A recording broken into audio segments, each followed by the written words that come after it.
نفس پرستی، خواہشات کی زندگی، جو جی میں آیا بس وہ کرنا ہے۔ اور اگر اس جی کے خلاف کوئی اللہ کا حکم آتا اسے جھٹلا دیتے تھے۔ ہاں، جو طبیعت کے مطابق اللہ کا حکم ہے وہ چلتا تھا،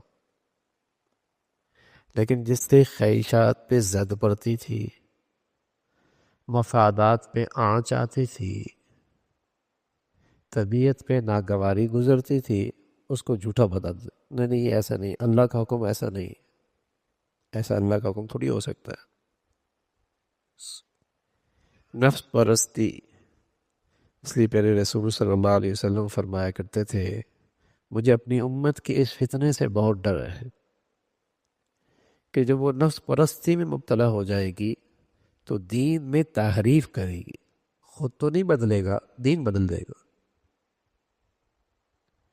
خود تو نہیں بدلے گا، دین بدل دے گا۔ یہاں تو یہ تو نہیں ہے کہ وہ قرآن کی زندگی مطابق اپنے آپ کو ڈھال لے، کوشش ہوتی ہے کہ جو میری زندگی ہے قرآن اس کے مطابق ڈھل جائے۔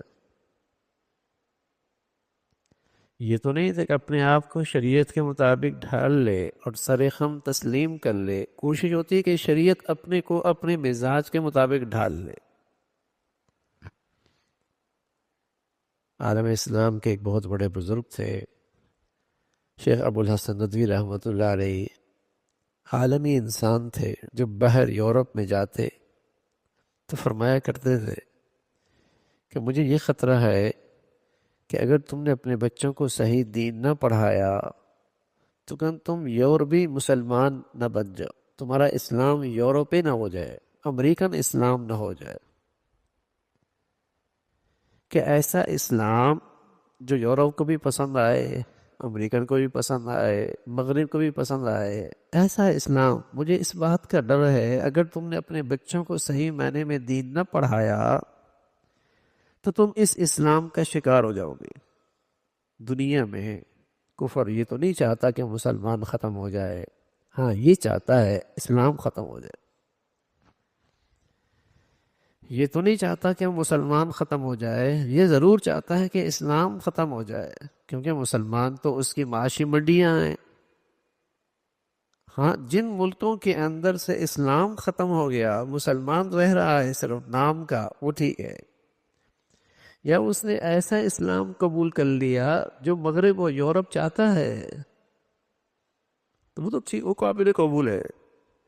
وہ قابل قبول نہیں ہے جو محمد الرسول اللہ صلی اللہ علیہ وسلم اسلام لے کے آئے، جس میں معاشرت بھی ہے، جس میں معاملات بھی ہے، جس میں اسلام کے اجتماعی قوانین، حدود بھی ہے، قصاص بھی ہے، چور کی سزا بھی ہے، قاتل کی سزا بھی ہے، شرابی کی سزا بھی ہے، زانی کی سزا بھی ہے۔ یہ اسلام قبول نہیں، یہ شدت پسند نہیں ہے، الیاذ باللہ الیاذ۔ یہ کیا بات ہے، چور کو کاٹ دو، قاتل کو قصاصاً قتل کر دو، زانی کو کوڑے مارو، یہ تو بڑی شدت پسندی ہے، ایسا اسلام نہیں۔ حالانکہ یہ قرآن میں الزانیۃ والزانی فاجلدوا کل واحد منہما 100 جلدہ، 100 کوڑے مارو اس کو۔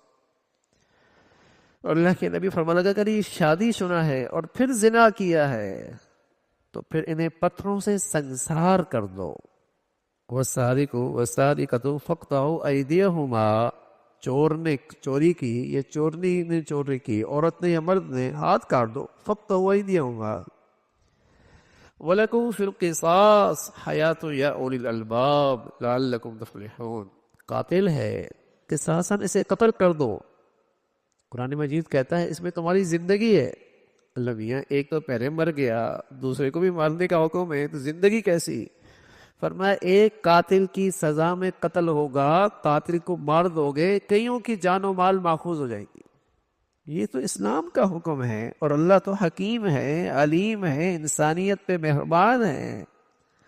وہ دوسروں کی جانیں بچانے کے لیے، عزت بچانے کے لیے، آبرو بچانے کے لیے اس ذات نے یہ احکامات، قوانین دیے ہیں۔ تو دنیا ایسا اسلام چاہتی ہے جس میں شراب بھی حلال ہو، سود بھی حلال ہو، جوا بھی حلال ہو، جس میں شرم حیا کی بھی کوئی ضرورت نہ ہو ایسا اسلام